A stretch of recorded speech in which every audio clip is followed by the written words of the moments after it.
todos los jueves a esta hora ya es una costumbre, una sana costumbre, que recibamos en No Cambian Más como al Susana. señor Como Susana a distancia, la que hay que tomar. y Susini, ya que están 100 Pero años sí. de Cada Telemaco vez- Susini. Hoy no estamos muy creativos. Bueno, Pero- lo recibimos con un gran abrazo al señor Antonio Mangione para su espacio Un alcoholazo de el gel. biodiversidad. ¿Cómo les va? ¿Qué tal? Buenas tardes. ¿Cómo andan? Buenas tardes. ¿Cómo están pasando este día de 100 años de radio? Ay, yo estoy emocionada. A mí me emociona todo esto. Yo soy Yo así. también. ¿Vos te emocionás, Antonio? O sea, detrás de ¿Cómo? este científico, detrás de este pensador. de este pensador ¿Cómo? total, ¿hay emoción? ¿Cómo? Pero por supuesto.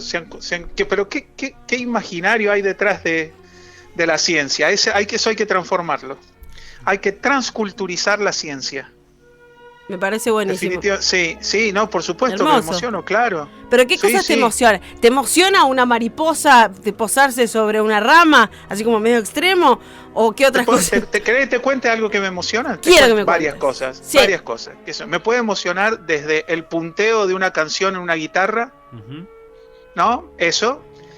O te voy a contar una historia. Un día estábamos en Quijadas, muy Ujú. rápido. Hacía mucho frío. Fuimos a hacer un trabajo de campo que una compañera no podía hacer porque estaba enferma, o por rendir, no me acuerdo. Y fuimos con una colega, con una compañera, a hacer unas mediciones al campo. Estábamos midiendo vegetación.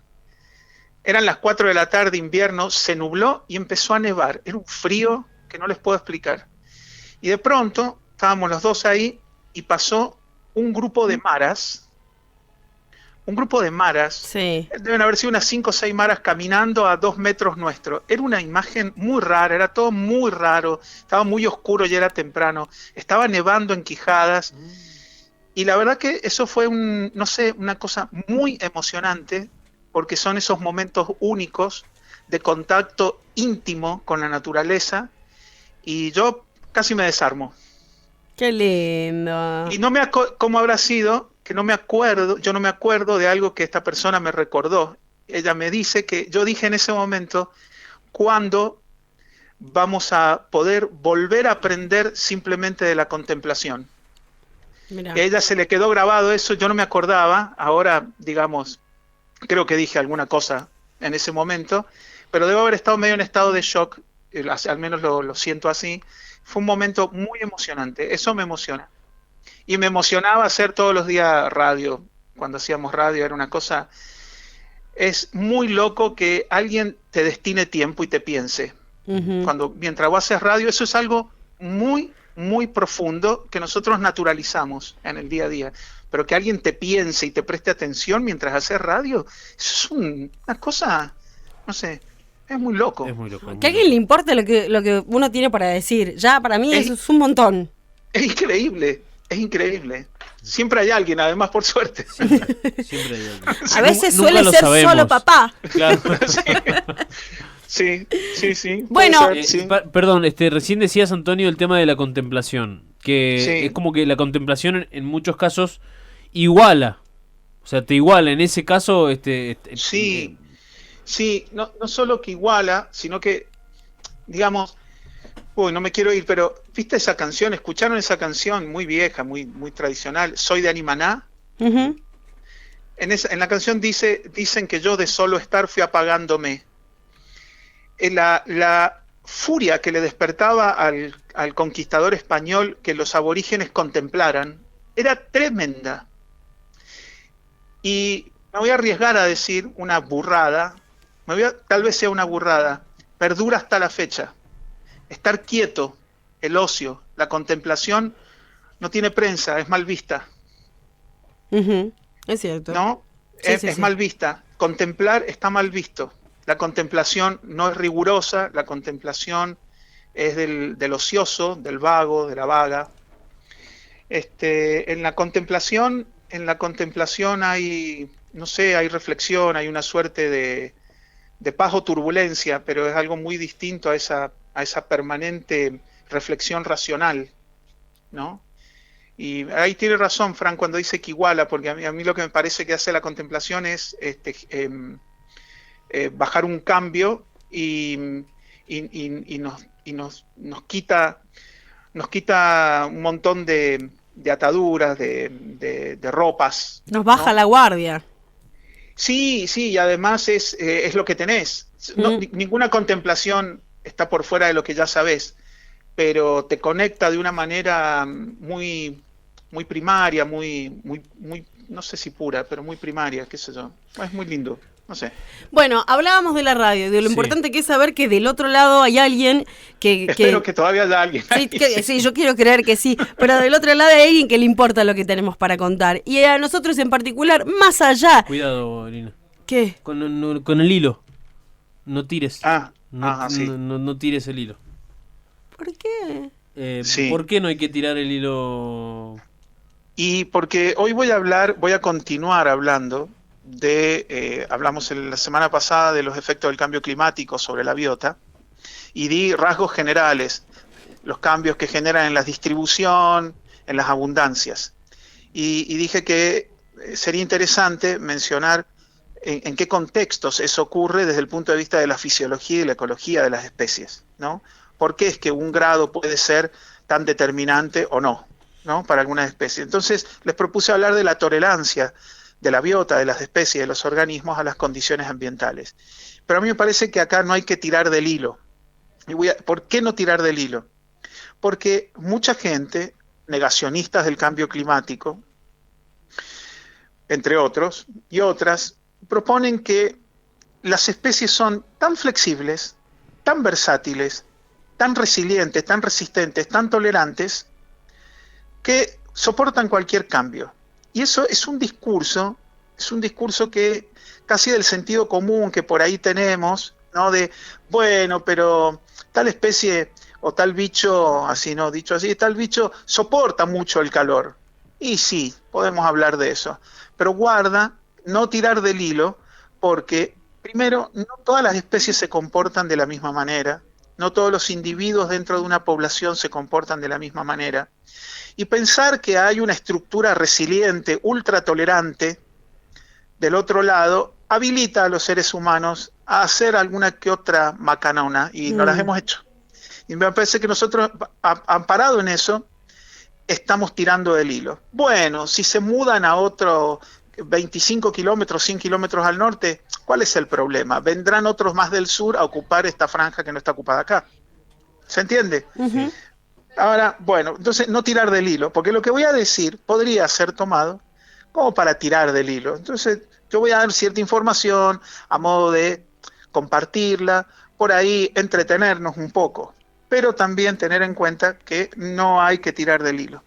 Entonces, lo que le decía, por ejemplo, hay que tener algo muy en cuenta respecto a las especies, vegetales, animales, hongos, amebas, lo que sea, bacterias. Tienen un rango de tolerancia, no es infinito. Tienen un rango de tolerancia. Por ejemplo, un ratón, una especie de ratón de campo, hay unas 15, 20 especies acá en San Luis, ¿no? Tomamos cualquiera de ellas, el ratón del maizal, el que en el sur, en el sur en La Pampa, podría está asociado al virus Junín, ¿no? Ese es un ratón que, por ejemplo, no consume mucho, su metabolismo no se incrementa entre más o menos los 25 y los 32 grados. Si está entre 25 y 32 grados, su metabolismo se mantiene basal, ¿no? Ahora dice, bueno, vamos a ponerlo a 33 grados y lo va a soportar. Lo que no puede soportar ese animal es 30 días de 33 grados. Ni siquiera 30 días de 33 grados por la mañana nada más. Eso le produce un estrés crónico que lo termina deshidratando o le quita, por ejemplo, no lo mata, pero le quita tanta energía que no se puede ni alimentar bien, ni reproducirse bien, y por lo tanto genera decrecimientos poblacionales, por ejemplo, o alteración de las comunidades. Vamos a hablar, por ejemplo, de casos muy emblemáticos. No sé si han oído hablar alguna vez ustedes de la mariposa monarca. Es una mariposa que tiene estos colores naranjas y negros. Es una especie migratoria de mariposa. Uno no puede creer que hagan entre 5.000, 10.000, 12.000 kilómetros, ¿no? Mudándose desde sus sitios invernales en el hemisferio norte a México y a otras zonas de Estados Unidos y del sur de Estados Unidos, para evitar los fríos invernales, ¿no? Tiene una temperatura de 28 grados aproximadamente, y lo que mencionábamos la vez pasada, por ejemplo, sobre el cambio climático, es que el cambio climático no solo es calentamiento global, sino que también es acentuación de algunas características. Inviernos con fríos más intensos, nevadas más intensas y frecuentes, ¿se entiende, no? Sí. Lo que han visto es que apenas 1,5 grados menos de temperatura de lo normal en el sitio donde estas especies están en la diapausa, es decir, están en un estado del desarrollo de la metamorfosis de la mariposa, donde están, digamos, su metabolismo es muy bajo, ¿no? En ese momento, si la temperatura baja un poco más, se acorta ese periodo, y el adulto aparece antes de tiempo. Entonces, al aparecer antes de tiempo, su estatus reproductivo es menor, pone menos huevos, hay mayor cantidad de huevos infértiles. Y lo que se ha demostrado es que apenas 1,5 grados, digamos, ya está afectando la reproducción de esta especie. 1,5 grados. 1,5 grados. 1,5 grados del invierno, es decir, para abajo, ni siquiera es calentamiento, es que el invierno sea más crudo. Producto del calentamiento podría ser más crudo el invierno, ya 1,5 grados tenemos un problema. Un delta de temperatura en algunas especies de flores, en los Alpes y en algunas regiones montañosas de los Andes, 1,5 grados también de temperatura, altera la cantidad de energía que en la germinación las plantas disponen, ¿no?, a la hora de crear la planta, de generar la planta. ¿Y dónde y cómo va a ser utilizada esa energía en la reproducción? Y se han dado cuenta para algunas especies que entre 1 grado, 0,2, 1,5 de grado de mayor temperatura podría afectar la reproducción de estas especies de flores de altura, que se les llaman, cuando ya son plantas adultas. Los corales tienen un rango, es muy variado, pero tienen un rango de tolerancia al pH. ¿Saben lo que es el pH, no? La acidez. La acidez en el agua. La acidez en el agua, sí, o de una solución. La disminución, ni siquiera es ácido, ¿no? Porque es la disminución de 8 a 7,5, de 8,8 más o menos a 7,5 en el pH, todavía sigue siendo neutro alcalino, ¿no? Ya genera en el 60-70% de las especies conocidas de corales un problema de crecimiento. No solo eso, 1 grado de temperatura altera la microflora, las bacterias, distintos tipos de bacterias asociadas a los corales, que participan activamente en la fisiología del coral con la producción de coloración, alimentación, nutrientes, defensas, etc. Es decir, eso es también 1 grado. Y uno dice, pero son retolerantes. Y acá quiero ir a este punto. Ay. Apa. Te está dando vuelta la hoja, Karina. Sí, exactamente. ¿Se escuchó? Sí, te acomodaste los lentes. Lo Sí. imaginamos, pero te acomodaste los lentes. Sí. Sí, ya me los había sacado porque estoy con presbicia, entonces, bueno. No, entonces tenemos un problema no menor acá. Que una cosa es cuán tolerantes sean las especies, ¿no? Y otra cosa es los regímenes de condiciones ambientales a las que están siendo sometidas. Entonces, que sean tolerantes hasta soportar 30, 34, 35 grados, ya es conocido para muchas especies de vertebrados. Pero el problema es cómo se están sosteniendo esos cambios, esas anomalías en la temperatura. Es decir, que una especie que eventualmente pueda soportar 1 o 2 días una temperatura de 30 o 25 grados en el Ártico, lo sabemos que eso puede ocurrir, pero si por casualidad llegaran a ser 10 días que oscila entre 25 y 30 grados, lo que podríamos ver es una disminución en las condiciones de sobrevida de los individuos en la población y de la población en ese lugar. Entonces, hay que tener cuidado, especial cuidado con apoyarse mucho en la tolerancia de las especies, porque estas requieren de un estudio muy pormenorizado. Y voy a dar un ejemplo con los corales. Y con esto termino. Si fuera solo por la temperatura, tendríamos un esquema, una forma de ver el efecto de la temperatura sobre los corales. Ahora cuando le sumamos pH o alcalinidad en realidad del agua, ahí se empieza a complicar el efecto de dos factores, empieza a ser más aguda la cosa. Y quiero decir algo al respecto, porque durante los últimos años, durante los últimos 30 años, específicamente en función de lo que se conoce acerca de los corales, lo que despertó el interés por conocer lo que pasaba con los corales no es que se supiera que la temperatura o la acidez los podía afectar. Sí, te escuchamos. Ah, ¿se cortó? ¿Se cortó? Bueno. No.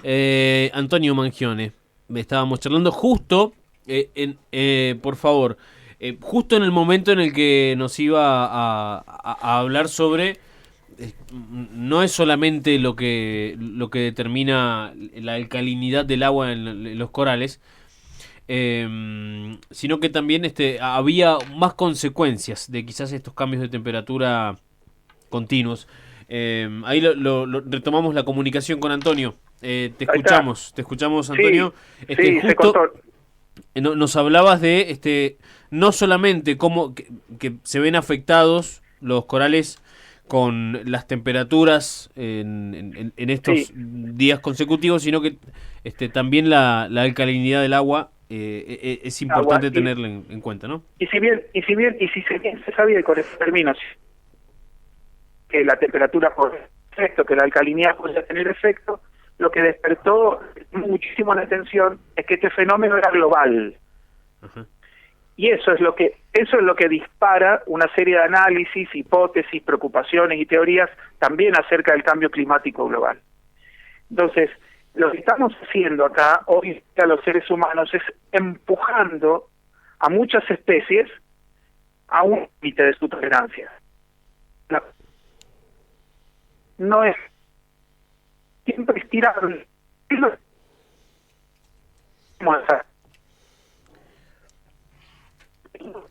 evolutivos más largos podría ser, pero en estos tiempos es bastante complicado. A la larga puede ir hacia una transformación una transformación de las condiciones que nosotros tal vez no veamos, pero hoy podemos predecir que el escenario para muchas especies es muy complicado. Sí. Bien, uno imagina cómo afectará a tantas especies de todas las que hay, pero bueno, nos has traído hoy a algunas de ellas. Sí. Se entrecorta. ¿Qué onda hoy? 100 años de radio para que se corte un llamado justo el día de la radio. ¿Puedes creer? Estamos comunicados por radio. Pucha, che.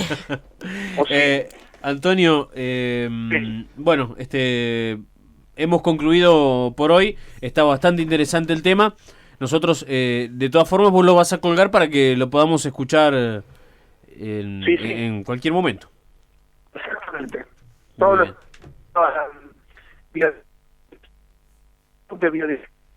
De ahí no se entendió un carajo. No, se nos cortó. Justo ahí al final no se entendió dónde lo podemos buscar, pero no te preocupes, nosotros se lo comunicamos al oyente. Perfecto. Un abrazo grande, Antonio. Todo eso se escuchó. Chau. ¿Viste qué pasa cuando estás con una comunicación media chota? Decís, ¿me escuchás? Y se escucha perfecto. Sí, te escucho. ¿Me escuchás? Sí, ahora sí, nos escuchamos perfecto. Ay, Antonio, nos vemos el jueves que viene, nos escuchamos. Nos vemos el jueves, sí. ¿Me escuchás? Sí. Sí. Chao. Chao, chao.